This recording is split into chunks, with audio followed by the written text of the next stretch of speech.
Hello. Welcome. We're going to get started now. 20 tips for success for a successful SEO campaign. Thank you for all that has joined. Appreciate you taking time out of your day. So with that said, we're going to get started.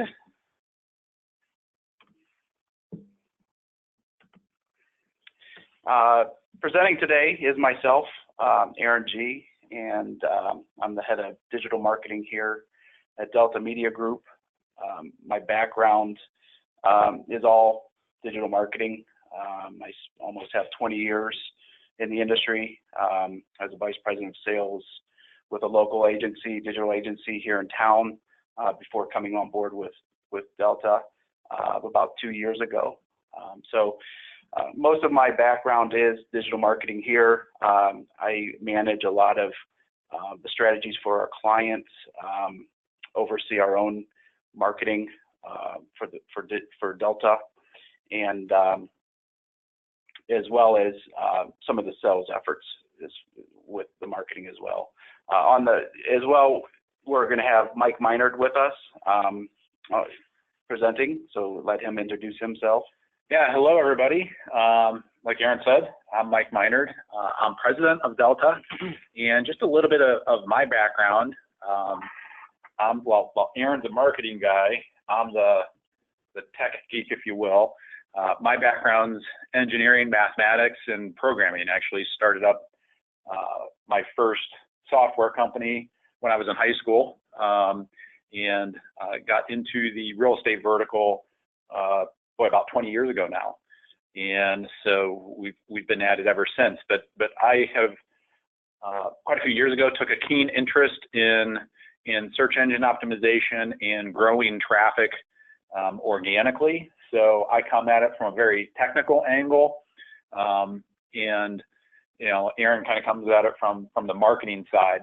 So more traditional. Yeah. And we'll get into this, but real estate is a little bit different animal. From an SEO standpoint, we'll get into that. I interrupt. I'm sorry. No, that's fine. But so been really passionate about SEO and what could be accomplished through SEO as it relates to lead gen and all that good stuff. But that's my background and my passion.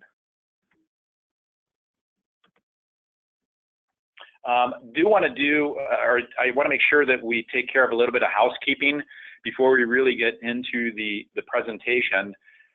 On the right-hand side in the GoToWebinar control panel, you should see a section. It might be collapsed, but you should see a section that's titled Questions. If it is collapsed and the arrow's pointing to the right, you can always click on that section and it will open up and the arrow will be pointing down. And that's a section where you can type your questions. One thing that I would recommend is, as we're going, if you have specific questions, go ahead and please ask them, type them in there.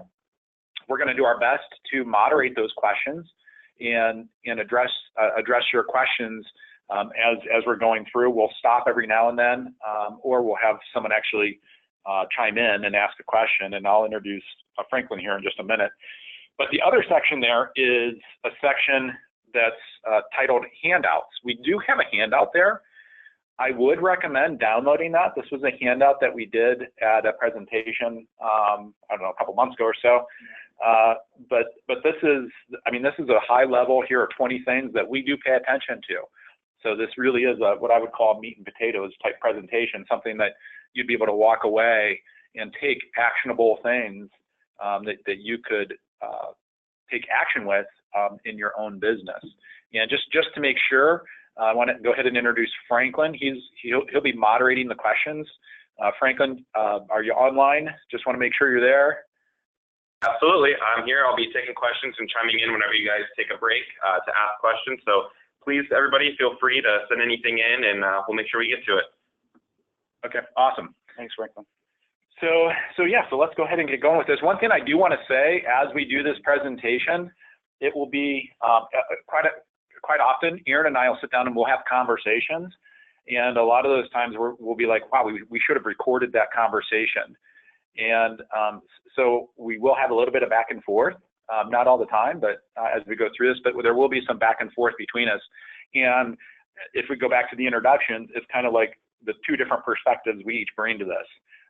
So we'll have dialogue back and forth sometimes.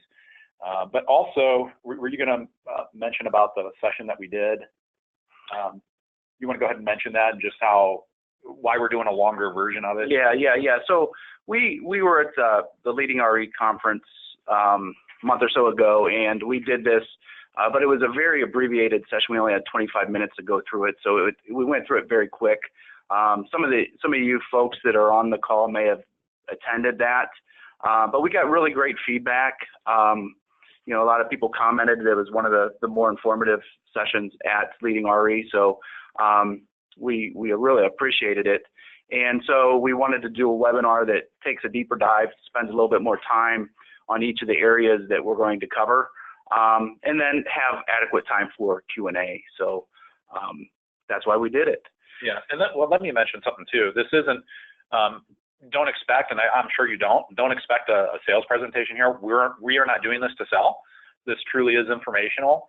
Obviously, I think Aaron will say at the end, hey, if you want more information about who Delta is, you can reach out. But this really is information, and we're trying to share truly, here are 20 high-level things that we really do pay attention to, and we're trying to impart that knowledge upon all of you who are attending. Right. Education is the key. Given my background, I've spent nearly 20 years, doing digital marketing, managing projects, that sort of thing. And really, when it comes to SEO, education is the key. I spend a lot of time educating folks because people just don't get it. They feel it's a lot of smoke and mirrors. As people, learn a little bit more about what it's all about, some of the techniques, it's truly an art and a science blended. They appreciate it. So, education is very critical to companies understanding it, embracing it, and understanding how to leverage it. And what's really different about, and I mentioned this a little bit earlier, what's really different about real estate, insurance, automotive, is that you're dealing with inventory, not so much insurance, let's stick with automotive and real estate, is you're dealing with inventory, high level of inventory that's rapidly changing. It's always turning over. So at least in real estate, we hope it's rapidly changing. Exactly. And that creates some challenges. So, in a traditional business, you have products. You can optimize content and pages around certain products, and you're always going to have that. With real estate, you have one SKU, and that, you have that until it sells and it goes away. Then you have a new SKU. So you have that one SKU that you're competing with against multiple folks of various sizes, Zillows, the portals, the big corporate brands, and even local competitors, all over that one SKU. So how do you differentiate yourself? How do you become successful?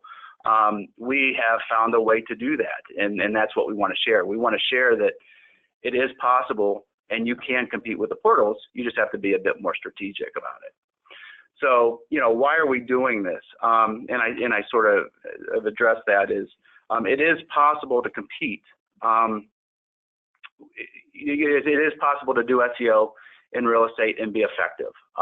We do it. I manage just over 70 clients, and we're very successful in what we do and how we do it and the approach that we take. So we know that you can be successful. Companies are spending a lot of money on paid, probably a lot more than they want to pay, and they're getting, so-so results. So, it's one of those things where with SEO, it's something that we have found that you end up paying less, but get better leads. And, our approach to competing with the portals is, really what we try to do, and where our niche is competing at the neighborhood, the subdivision, the school district levels, where it's less competitive, as well as, a lot of brokers are frustrated that, man, my agent just got this listing, and you know what, we typed it in the search engines, or the seller typed it in the search engines, and they're nowhere to be found. They can't find their property when they do a search. What's going on? I hear this day in and day out. And that's a very, an area that we pay very, very close attention to, and we're very successful, especially with larger brokers, that even not only their own listings, but IDX listings show up on the first page and, the top 5 results. Yeah, and let me add to that. Before I do that, I have seen a few questions here. We will make this presentation available. We are recording it, so we will have a PDF of the presentation itself that will be available, and also the PDF handout that we have here. If you're unable to download that handout, we'll make that available as well, just to make sure that you can get that, because we want to make sure that you get these resources. One thing that I want to make sure, we're making a lot of assumptions here. Again, we talk technology all day long. We're assuming everyone understands SEO, and I know we weren't going to explain that, but let me just, at a high level. Thank you. Yeah, SEO, search engine optimization. For those of you that don't know what that stands for, and it really just means this, that if I were to go Google something, quote unquote, or just type a search in, like the example Aaron gave, the typical example is someone drives by a property, they Google the address. That's just a trend that we've seen over the past few years. And then they'll click on one of the results to get more information about it. That's a common thing. Instead of calling the listing agent, the calls have gone down, Google searches have gone way up for those addresses. So that's an example of SEO. And it's the non-paid results that are on the, when you do a search, you're typically going to see 1 to 4 paid results at the very top of the page. Yeah. The organic results start under that. So, there's local results and then more national type results on that page, depending on the types of search. And part of this, before we get into the meat of the presentation now, a big part of this is, I was just talking to a real estate firm this past week that they do things with Realtor.com, and their renewal was $500,000 for this year. And you start talking about what it costs to pay for leads, that's a significant amount of money. And so yeah, you can be buying leads, whether it's through Zillow or Realtor.com or through paid search. But SEO, I'm a big proponent of SEO because it's in many ways, quote unquote, free, and you always have it. It's not one of those things where with Realtor.com, if you stop spending that $500,000 a year, the leads stop flowing. So anyhow, that's kind of where we're coming from with all of this. Okay, let's dive in. So this is just just so that everybody knows that we're not blowing smoke. This is a few of our clients that we work with for various lengths of time, just to illustrate the success that we've had. The first one here is a broker in North Carolina that just launched in September. And as you can see, the total traffic was up, 349%. Organic search was up 734%. Leads were up 104%. So, and we're given percentages because we don't really want to share the raw numbers, which I hope everybody can appreciate. But it's significant. And I know with percentages you can kind of fudge things. This I can guarantee you that the amount of traffic that they're getting is significant. The second. Well, here, before you move on, that first one, mid-screen there on that screenshot is about when they launched with this. They spiked up, and actually they're climbing higher than that now. Right. But what was their comment on the lead side? Because their leads more than doubled. And we're not forcing registration. I mean, these are just proactive. These are people just willingly, showing their request or asking questions on a property. We overwhelmed them significantly. They have a call center and some various internal processes for managing leads, and it was just a flood once things started rolling. So yeah, I could safely say that we overwhelmed them with the amount of leads that were generated. Do you want to cover the second one? Yeah, so the second example, so the first one was someone that was new. Second example is someone that has been with us for a few years, and they've been doing marketing with us for quite a while. But just to show that it's possible to have continual growth, this is a firm that their organic traffic in the past 12 months had grown 42%. Their total traffic had grown 17%. And keep in mind with this one, we're talking a website that gets hundreds of thousands of visitors per month. So even at a large scale, it's possible to continually evolve and grow with SEO, especially, the organic as a result of the SEO. So 42% growth is very significant. But the most significant part is also the lead side for them, more than doubling, going up 130%. But again, I think the important emphasis there is it's not a one-time shot. It's something that should be happening over time and continual growth over time. Yeah. And once you get to a certain point, for them, they truly do compete with Zillow and Realtor.com on search results. That's what we view the competition there. Right. And it's millions of visitors a year. So, yeah. And by the way, the blue line is total traffic and the orange line is organic search traffic. And then finally, we have a company that has been on, getting probably pretty close to 2 years now. So it's kind of in the middle of those two. So again, it's just illustrating the initial growth and then, over time, the continued. But that one's a good example too, because that was an existing customer that wasn't on our SEO services that we do, and that red line is where we launched them on those SEO services. So it can have a dramatic impact. These 20 things we're going over on business, and for them too, they continue to climb since we've done that screenshot. So we're going to dive in. Let's get into, what are these 20 tips? What can we share with you? What are the golden nuggets that you'll be able to get from this? The first thing that we thought, we're going to kind of go through the technical aspects of it, the on-site, and then the local component to SEO. The first thing that should be done when you're at least launching a site is you need to get Google Analytics set up. And obviously, I'm sure there's various folks on the call having various responsibilities. You may have people managing a lot of these services for you, like some of the technical things that we're going to be going over. But use this as a checklist that, go back, do we have Google Analytics set up? Everybody should have Google Analytics set up. It's free.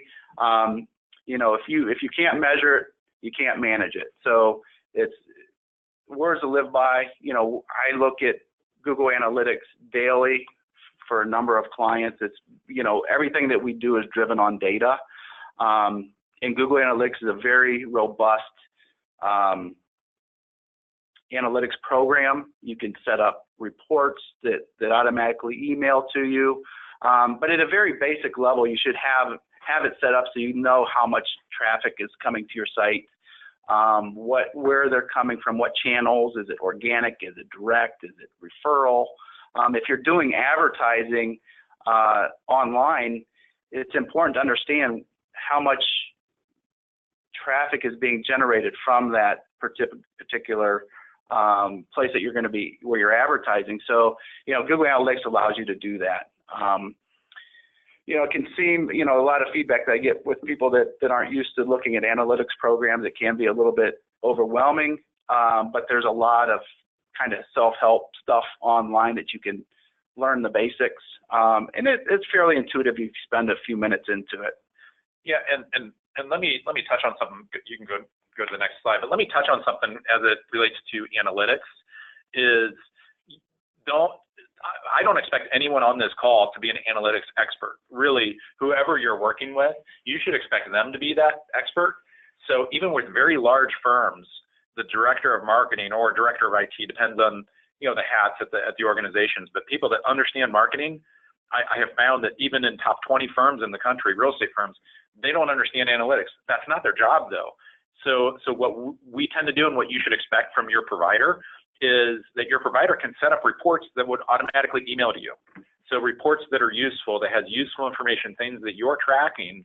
That way you get an email once a month with results that you can take a look at, you can benchmark, and then you can have questions or you can take action based on those things.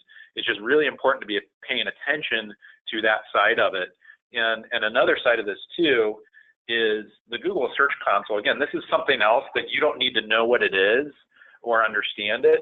But this is something that you definitely should take to your website provider, and they should be able to check off and say, yes, you are set up. Because what this is where I know I hang out in that more than you do, Aaron. But this is where you're on the technical side.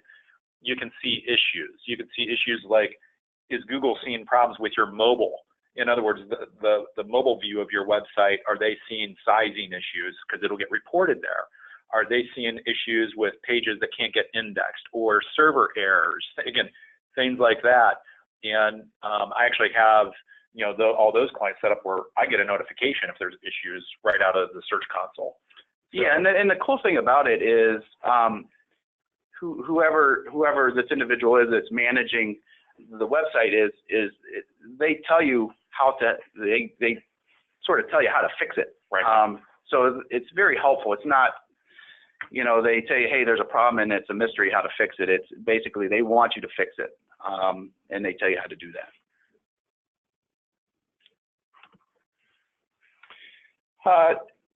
PageSpeed Insights is a very important tool to check out. It tells you how fast Google sees your site performing online, and why that's important is because speed matters, and it's even becoming more of an issue, and it's going to potentially impact how well you do from an SEO perspective or from a rankings perspective. So, what this URL allows you to do is go in and add your domain, your company's URL, and then it does its thing, and then it generates a report, and it tells you how well you perform and kind of benchmarks you against the industry. Again, Google likes to share insights as to if you have a slow performing site, here's some of the things that you can do to help speed that up. With our sites or with our own sites, we pay attention, our developers pay attention to this very closely, because most of our clients, especially the new ones that are coming on board, are also involved with SEO. So, the page speed and the mobile page speed, which we'll get to here in the next slide. Yeah. I'll just go to that one. Is critical, because Google is going to start ranking mobile sites, and there's two different, you're on mobile, your site could rank differently than if someone searches it on desktop. And what Google is going to start doing is basing your mobile ranking on how your mobile site performs. So this is why it's important to really pay attention to how mobile friendly your site is. Yeah, and these URLs, don't worry about trying to write them down real quick, because these are on the handout that we have. But on these 2 points here, one thing that I want to mention is that even for any of our customers that are on the call, what's so important about some of these is like the page speed. So we would recommend that your home page loads in about 3 seconds, if possible, or even less. And what the things that can affect that is, the large background image, if it's not optimized, or different things. And sometimes we'll go in, we'll notice that one of our customers have uploaded a new background image that looks awesome on their home page, but it's not optimized. So, we'll actually go optimize it, re-upload it. It's like 10 megs, and we'll let them know, hey, we optimized your photo, you can't even tell a difference. But there is a technical difference. But here's what's important though on the mobile, and I know we don't have it that we're sharing here, but I don't know if all of you realize that if you're doing the job you should be with your website, or if your provider is, and if it's being optimized properly for search, that nearly 70% of your traffic right now should be on what I'll title non-desktop. So what that means is basically only 30% of your traffic on desktop computers. The other 70 is from a smartphone, is from a tablet. And here's what I want to make sure that you understood what Aaron said. When you're on your smartphone and you do a Google search, Google uses a different database for that than if you were on your laptop computer. So they have 2 different databases they're running. And sometime this year, Google has already told us we're going to flip and give more priority to the mobile version. Kind of shocked they haven't flipped yet. But that's where they're really paying attention, is on the mobile side for obvious reasons. That's what everybody's using. But these 2 things are important, and something that you can test your own sites with. Again, these are critical tests. And what's so critical about it is Google gives you these tests to be able to run on your own sites. And they're doing that for a reason, because they think it's important. And I'll mention one more thing, then I'll let you move on, is actually at Inman last year. Inman had Google there, someone from Google speaking, and Google brought this up. So the speaker brought this up from Google saying, this is really important, pay attention to this. I have to tell you, anytime Google says something like that, we better pay attention to it. Yeah, they only share, I mean, they don't share a lot, but when they do, you seriously have to pay attention to it. Yeah. And with that said, they've been sharing for a while now that your site should be secure. And if it's not, it's something that should be on your radar. You know, contact your provider. They can purchase a secure certificate for a nominal fee, add it to your website, and you're good to go. You know, Google, it's a priority for them to, I believe that they want the entire web to be secure. They do. And, you know, they're sort of forcing everybody to do that.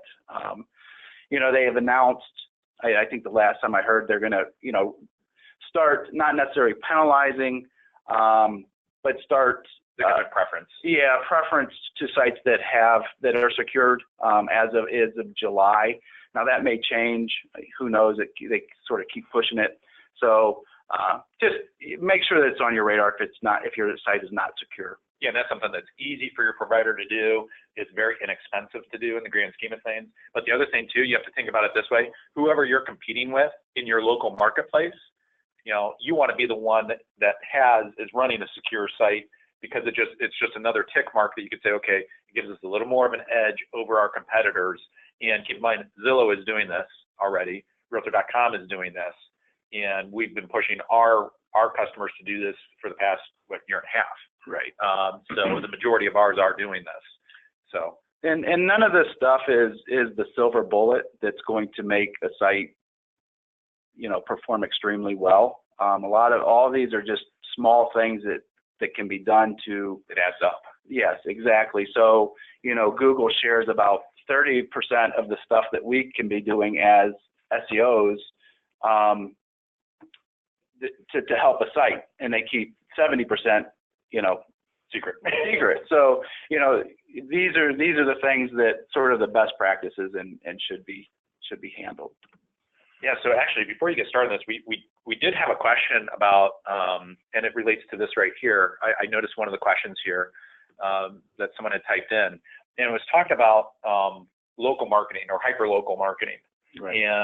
And I actually think this is really important. Their question was geared more towards what I'll call a dense metro market. You know, something like New York, or think of Chicago. But this is actually, being hyper-local is very important. And one of the ways we do that is with market landing pages. So do you want to kind of touch on what we do here that's somewhat automated, but then the customized part that's really important? Yeah, so SEO, if you're familiar with it and have a traditional SEO background of, you know, if you're not in the real estate business, or if you've been exposed to doing SEO outside of the real estate market, a lot of it is going into individual pages on a manual basis, creating content, optimizing it, creating links to it, and then doing internal linking. With real estate, it's a little bit different. Again, getting back to how things change, the amount of content that you're dealing with. So, you know, what I suggest people doing is starting at the market landing page level. So everybody has a community page or a market landing page that is sort of that covers their main markets. So if they have 10 to 15 core markets, some may have hundreds, but let's just, for this conversation, say you have 15. You would set up a market landing page for each one of those markets. And what you want to do with that is create very specific content for those markets. You want to include, and I'm sort of using how we craft ours as sort of the guidelines. But you have listings for those particular markets on the page. You have links out to different subdivisions. You have links out to different school districts information. And then getting back to the content, it's really localized. All right. So when you're building these, we're fortunate in that Mike developed software that once these landing pages are set up, dynamically generates a lot of this other additional content. Because the challenge with most companies is when you're getting into the subdivisions, school districts, you're dealing with very large quantities of pages of content that needs to be put together. Right, especially if you get into a dense metro market where Absolutely. you're talking a building. You almost want to think of a building then as a subdivision or a neighborhood, because someone might be looking specifically to live in a building, right? You know, in some of those markets, and those buildings have their own nuances to them, just like a subdivision would, right? Just from a different perspective, so to speak. Right. But what Aaron's talking about here is markets that are down to the level of, it could be just dozens of listings that are there in total. I'm not talking for sale right now. I'm just saying, oh, here's a subdivision or a building or a micro market, if you will, that has 50 potential available properties in it total. So there might only be one or two for sale, but that's where we get a lot of our search traffic from, is there. But yeah, we've automated a lot of things where we build these quote unquote landing pages. But what about the content side? Because that's just as important. Right, right. The content is critical. I mean, again, you're one of many other websites that have the same type of content on it. So you want to build out as much unique content about that market as possible. The more copy that you add to the page, the videos, anything that's going to help you separate yourself and add more value, more authority for that market is going to be beneficial to you when developing these pages. And when you expand out into those micro markets or subdivisions or what other, depending on your market, what those are, building that content out or building those pages out, optimizing it is critical. Because what happens is, and a lot of times is, those are the pages that are going to get, they're going to rank. These market landing pages and then subsequent pages are the ones that's going to rank because it's less competitive. If you live in Atlanta, Georgia, and you're trying to compete for Atlanta homes for sale versus XYZ subdivision in Atlanta, Georgia, homes for sale, or a specific school district, or it's immensely less competitive. Yeah, and one thing that I want to mention too about these market landing pages is, and again, this is the strategic approach we're taking. So we're sharing with you our strategy on this. Is we have all these pages built out that a system builds these for us and keeps them maintained for us. But the other component to that is custom content, unique content about that particular market. Well, the problem you have there, you could say, oh my goodness, that would be overwhelming to us because we have all these markets. How are we going to build out all this content? Our strategic approach is not to so if we launch, especially a large firm, you could be talking nearly 1,000 markets that you might have to build content for. That would be a lot of work. We actually stage that out over time. So we have canned content that goes in there automatically, and then over time we might commit to, well, we're going to do, it depends on the size of the company, right? We're going to do anywhere from one every couple weeks to one every couple days. Just we're going and replace that canned content with written content for that local, that is really geared towards that local specific market. Right. That's unique content. And I have to stress that you can't copy and paste from somewhere else on the internet. That's not good for SEO, not good for copyright. But that's our strategy for market landing pages, flat out. That's at a high level. I have a question real quick. I wanted to jump in before we move to the next slide. Kristen asks, are these tips that we're discussing today solely based for American markets, or can these be applied to international markets as well? Actually, that's a phenomenal question. And so yes, they can be applied to non-US markets. But let me emphasize something. Even within US markets, so this is a high-level strategy. Now, this is something we weren't going to talk about, but I'll give you a little tip here. So when it comes to conversion, so getting, okay, we just got more people to these market landing pages. Well, how do we convert them? How do we get them to sign up? How do we get them to engage? That varies from market to market, and I can flat tell you that can, here, think about it this way. It can vary. I'll use 2 markets that everyone should probably have a decent idea of. If you look at Denver, Colorado versus Boulder, Colorado. I mean, now they're practically merged because Denver is growing so much, but Boulder is just north of Denver. But I can flat tell you that the strategic approach you would take towards converting those people from Boulder to Denver is different. In other words, to maximize your lead generation, not on a non-forced way, you'd want to tweak the offers or tweak the verbiage. So even though this is I'll say like a canned approach across all markets, you still want to pay attention to and change verbiage, or the way someone talks in one market versus the market neighboring to that could be different. And we see that quite a bit in all areas of just the US. In international, that applies as well. So the sitemap, a sitemap is something that's sort of behind the scenes, keeping it very simple terms. It provides a sort of a site outline for Google to follow to find content. So, you know, when content's changing, we set up an XML feed with the sitemap that tells Google, hey, there's new content, come crawl the site. And it's something that happens dynamically. Do you have something to add that from a technical standpoint? Yeah, I'll just say this, and we can kind of, because this sitemaps get really technical, but I can tell you that we broadcast all kinds of pages to Google, including pages for IDX listings. This is very important. And I can also tell you here, I'll just mention it here, one of the main reasons why we download data from the MLS every couple minutes is for SEO. That's one of the primary reasons we do it, so that websites powered by us are one of the first ones to get that listing. And we actually have what do they call that? It's a sitemap we push to Google. I can't remember the technical term for it, but we actually push it to Google every few minutes, saying, hey, here's everything new in the past couple minutes.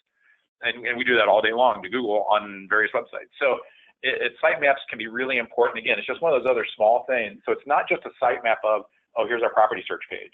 No, you need it for your market landing pages, for all your property detail pages, all that stuff.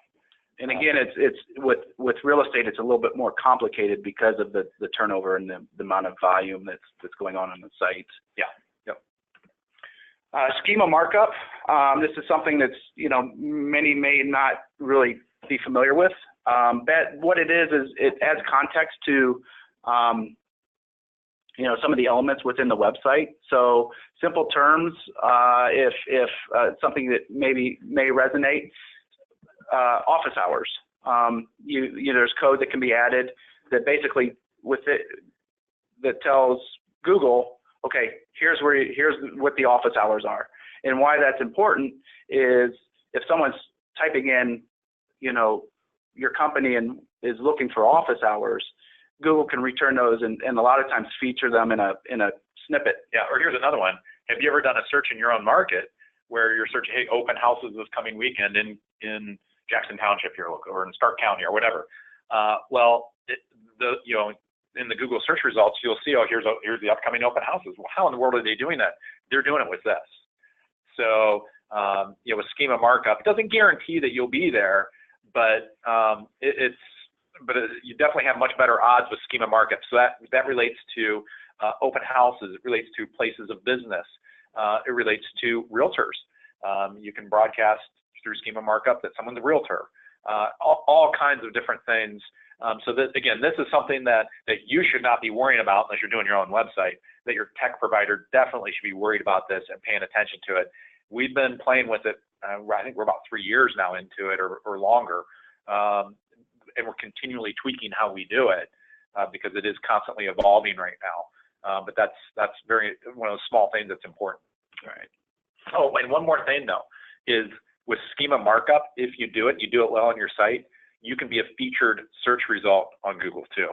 Right. So it's kind of those search results where you're kind of called out and it's a big result, and so that's kind of a cool one actually. Pages index in Google. This is a cool thing. If you kind of want to see how your site, this is cool for 2 reasons. See how your site stacks up against competitors, and 2, to determine if there's any issues with your site. So if you just type in site : then your web address, what will return are all the listings that Google has indexed for your particular site, or all the pages Google has indexed. You can to kind of compare, you can see how you stack up with competitors by you could do this to their site and then do it to your site. So you may have 10,000 pages, your competitor may have 8,000 pages. Doesn't mean that you're performing better. It just means that you have more pages, you're perhaps more crawlable than your competitor. And then how it can help determine if you have issues. Let's say that for sure you have more than 1,000 pages, and then you go through this exercise and it only shows that you have 500. That's where a red flag should go up and say, hey, there's something wrong with my site, technically wrong, that's blocking the search engines. You could then go into your Search Console and find what's going on with the site, and that would help you there. So quick little exercise. Yeah, and I think the most important thing there for everybody that's on this call is this is a test they can do for their site and for their competitors, right? So that way you can see and this shows you what's in Google's live index, how many of your pages. So one thing I will warn you is this does change quite frequently. So we could see huge jumps in some of our customers where, and here, let me give you some ranges. So it depends on the size of your market and the size of your company. You could see results that are all over the place, anywhere from tens of thousands up to hundreds of thousands of pages in Google's live index. So MLS updates. This is an area where I think it's important. Yeah, I kind of touched on this. I forgot we were mentioning it. Yeah, I mean, the freshness of data, personally, I believe that's a big signal for Google in real estate, is how often your site is up, how often the content is updated. That's why we put a heavy emphasis on updating our listings. We have it down in some markets down to 2 minutes, nearly real time. So on our market landing pages, that's where we're publishing all these new listings. So the freshness of data, and that's why our market landing, I'm not saying that's why, it's a part of a reason why I feel that our market landing pages perform so well is the freshness aspect. Yeah, so here's everyone's takeaway. Go back to your provider and ask them how often they update your MLS data. If it's every couple hours, they have to change that. We're pushing every depends on the size of the market, but we're down as low as every 2 minutes in some markets right now. So it's highly critical to us. So getting into the on-site components. We were just kind of going through the technical things. So as you start analyzing kind of if you aren't doing SEO and you're kind of getting into it, or you're doing it and you're just kind of nothing's really happening. I'm not pleased with the results. You might want to dig in and do a little bit of competitive analysis. It's a little bit easier for us in real estate versus my past life, where I was dealing with a large number of different industries, so each one was a bit unique. Within real estate, it's a little bit easier managing a lot of clients within the same vertical, because you kind of understand what's going on, the bigger picture. But if you want to dig into this a little bit, I added a pro tip here. Moz is a company that specializes in helping people become better at SEO. Yeah, Moz, they're a provider to a lot of the digital agencies. Yeah. A lot of digital agencies, or your provider, I would assume, subscribes to Moz to monitor some of the stuff they're doing. We do. We use them, but that's really where their client base is mostly companies like a Delta or a digital agency. Yeah, or an individual within an organization that oversees SEO. Yeah. So they have a lot of tools and analytics and stuff like that. But for this, you can simply go to moz.com, and they have a toolbar, and you can look at and compare your site versus competitor sites. You can get domain authority, look at page authority, and basically what domain authority is they have a set of metrics that they've come up with. This isn't what Google thinks, this is what Moz thinks. where your site kind of stacks up from a domain authority perspective. So, one site may be, it's 0 to 100, 100 being God, 0 being invisible. You're invisible, yeah. So, one site may be 45, the other may be 50. The one that's 50 is perceived to be better and typically ranks higher. It's not to say that follows the trend all the time, because a lot of our sites may not have a huge, real high domain authority, but they perform really well. So very cool tool. Check it out. You can geek out on it. Page optimization. This kind of gets into, we have software that we generate a lot of this new content, but we blend that with a lot of traditional SEO tactics.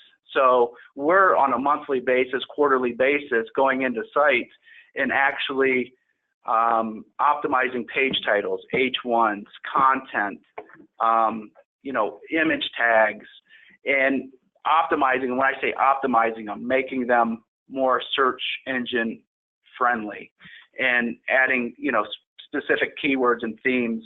And I'll get into that in a second. But there's activity going on the site on a regular basis. So content is still king. If you've been in the SEO world, everybody says content's king. Well, it still is. And Google, makes no bones about it. You need to be adding original, fresh, engaging content. There's a thing called content marketing. I have my opinions on that. I think content has always been important. I think storytelling has always been important. But you want to make sure that you're doing this on a regular basis. A lot of times, what I find with companies is, they'll want to be successful, but a lot of times they don't do the small things that will help them be successful. And one small thing is content. And I'm not saying it's easy, but it's something that you need to do. And content means written words, putting blog posts together, social media, video, infographics, anything. It's the frequency, the quality that which you're adding content to your site is important. If you can get it optimized, it's even better. And again, I think Mike alluded to this earlier. Avoid duplicate content. Don't rip off other people's content and put on your site. That's a no-no. And don't use duplicate throughout your website. There's some if you're for broader, bigger web companies will write blog posts for them and then push them down to their agents. And a lot of people say, isn't that duplicate content? It's not, because we can put things in the code that basically says, Google, give the authority of this content or the originality to the broker. And, the agent can leverage it via social media and, content that they don't have to put together and neither party gets penalized for it. Yeah, and let me do one thing, because some of the other things we're going to go through here, the last 7, some of these are kind of technical and they'll be high level, quick comments. But on content, I want to give everybody a tip. If you're blogging, that's awesome that you're doing that, and you should be, or have someone doing it for you, or a combination of that, and it should be shared on social media. But ask your sales associates to like and comment your posts, because on social media, especially Facebook, they're basing what gets shown by the interaction those posts are getting from other people. So that's just a tip I'll give you, that you need to have an internal strategy within your company with your sales associates for liking and commenting on your own content that you're posting. All right, I got to go down this rabbit hole real quick. So if you have a business Facebook page, it's even more critical that people like, share, and share and comment on your posts. So Facebook made a change, and it's making it more challenging for companies with business Facebook pages to get the reach that they once were able to. So it's even more critical. So we have 10 minutes left. Let me go ahead and say, if you have questions, go ahead and post them. I know we've been answering a lot of them, with what we've been talking about. But for the last 7, some of these will go at a high level because they're high level things anyhow. Yeah. But go ahead and if you have a specific question, we want to be sure and address those. So go ahead and post those questions if you have them. But go ahead with. All right. So internal linking strategy. This is basically putting links throughout your site from section to section. And what this does is not only allows users to get to other parts of your site that may be important that's related to what they're reading about, but it also, search engines use these links to navigate your site as well. So make sure that if someone's performing on-page optimization, that they're building links throughout your website and linking different sections to other areas of the website. And my tip here is just avoid broken links. You want a link to go somewhere, and if you have too many broken links, it can ultimately hurt you. Internal or external linking strategy.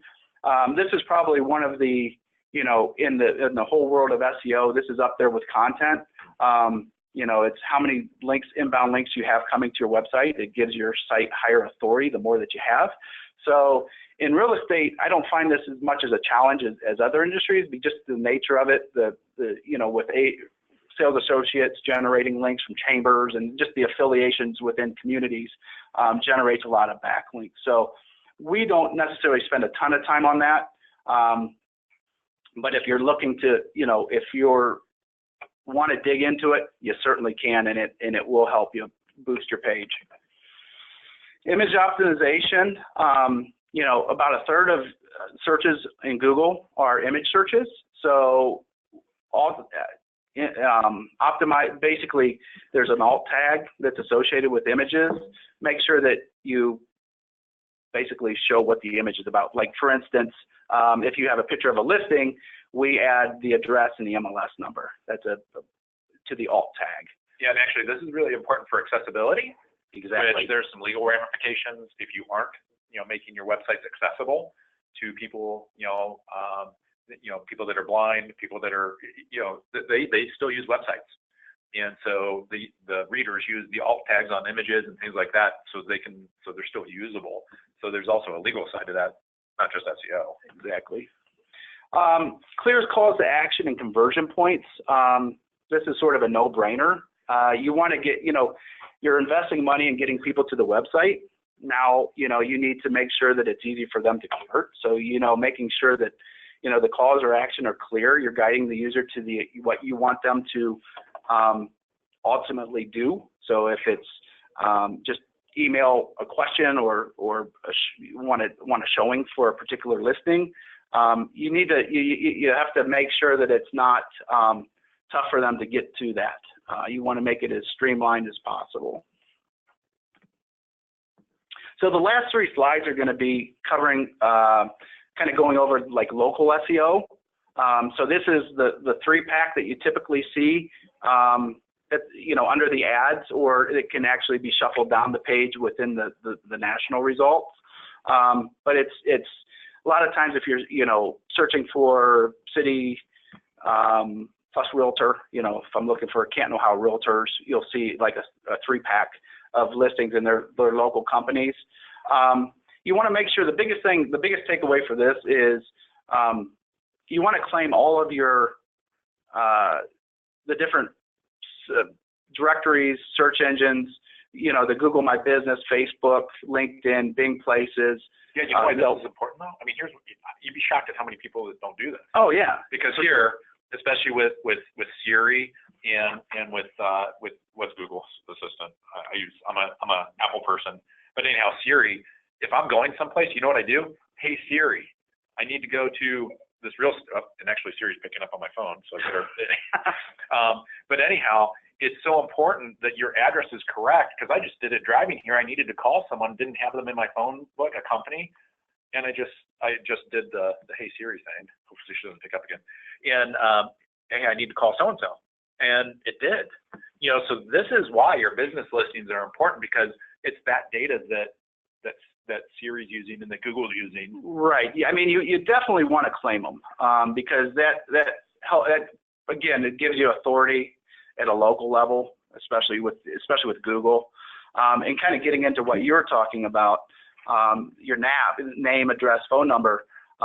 If I can't stress something enough, is at a local level, and if you're going and manually claiming these different properties out there, this has to be consistent. It absolutely has to be identical from site to site to site. You know, spelling street out in one and abbreviating in another one will ding you. That's a no-no. It absolutely has to be consistent. And you know, the pro tip that I have here is local, or is Moz provides a Moz local tool that basically allows you to have that consistency, and they'll help with submitting to all these different websites and making sure that it's consistent. And if you do change a phone number, you don't have to go out to every single one of these properties and change a phone number. You can just go through Moz, change it there, and then they'll update it throughout. So yeah, so here we have 4 minutes left. We have a couple questions. And one more thing to go over. One question is actually related to this, so I'll ask it. Okay. Brief answer. I don't know if you could do this briefly, but how do you claim them? Okay, so what you want to do is if you basically Google your name, and a lot of times you'll get a lot of the results that will come up for your name. So you're going to see like yellow pages, you know, because a lot of them have your information in the site. So yellow pages, white pages, Yelp, they'll have your information, but it'll just be a very basic listing.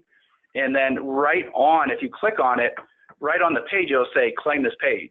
So, or your various offices. Yeah. You can just click on it. So it's actually really easy to do. Just takes time. It just takes time. And if you're manually doing it, it'll take even more time. Right. That's why I suggest using one of these tools, and it's, you know, you pay $100 for an entire year, and you just pay $100 every year. So it's super cheap, super easy. That's what I would suggest.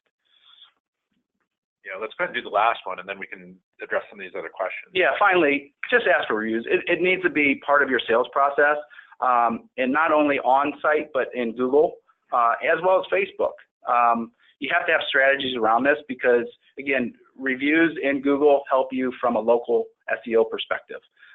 Your consistency in NAP, claiming the business, these different websites, the amount, and consistency, and reviews are kind of the three major pieces to local SEO. Yeah, and reviews is actually important for SEO in general, because if Google sees reviews on your site, then it's an active site. There's things going on there. You have engaged customers, and I'm flat out telling everyone on this call, there is a reason why Zillow added reviews to Zillow a few years ago. It wasn't because they were being friendly. It was because they knew this, and they said, let's be the hub for all the realtor reviews on here, because they knew the implications from an SEO perspective. So you need to be doing this on your site as well. You need to have you need to have reviews for SEO, but also just to have them, and also a 5-star rating on there. You know, there's a reason why we have the 5-star rating, because it's important as it relates to SEO, actually. So reviews is very, very important. On site and as well as in Google and Facebook. So yeah, absolutely. So here's, we have a few questions here. So here's a question. This is actually interesting. I didn't expect something like this, but can you discuss the importance of online chat for SEO? And I can address it from just the lead perspective. But have you seen any? I haven't seen anything from an SEO perspective that chat has an implication on SEO. No, I don't think it has an implication on SEO. I just think it's another means for people to engage with a company in a way that they want to engage with. Yeah, that's how I look at chat. Yeah, I like chat. I think it's really important because you will have a segment of your website visitors that they're very comfortable, and it's amazing to us the information that those people will provide via chat. Right. To you. So it's a good segment for lead generation, for high quality lead generation. Now, so here's my opinion. I do feel though that some of the chat providers in our vertical that have been raising their rates, they're starting to price themselves out of the value of what I think it is. So I kind of leave it that high level. But chat's very important. We have hey guys, I have another question. Yeah, here, hold on. I have another one. Yeah, go ahead.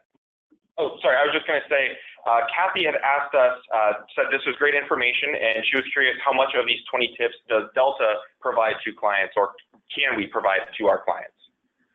Well, so in here, I'll couple with that because we're in the last minute, let's say, then also, like, what should companies expect to pay monthly for something like this? And that, I think talk on that whole side and not necessarily from a Delta perspective.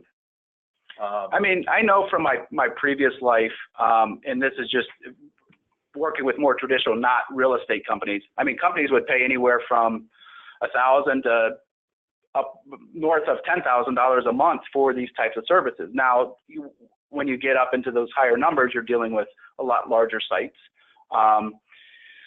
Within this particular industry, you know, I would say that you're going to be paying anywhere from, you know, $1,000 to $3, $4, $5, perhaps, just depending on size. And that's for SEO. And now you have to look at, you know, what some of that's for content, you know, and I'm factoring content in it. SEO and content go hand in hand. So, you know, anything that we do includes content, a piece of content, and then the frequency in which you're going in and working on the site. So with larger sites, there's just obviously a lot more work to do. So things scale based on size. You know, I will say this though too, because we've seen some things, especially over the past year, where a local SEO company will come into a real estate company and say, hey, we see some things on the dark web, quote unquote, about you. We can really influence your SEO.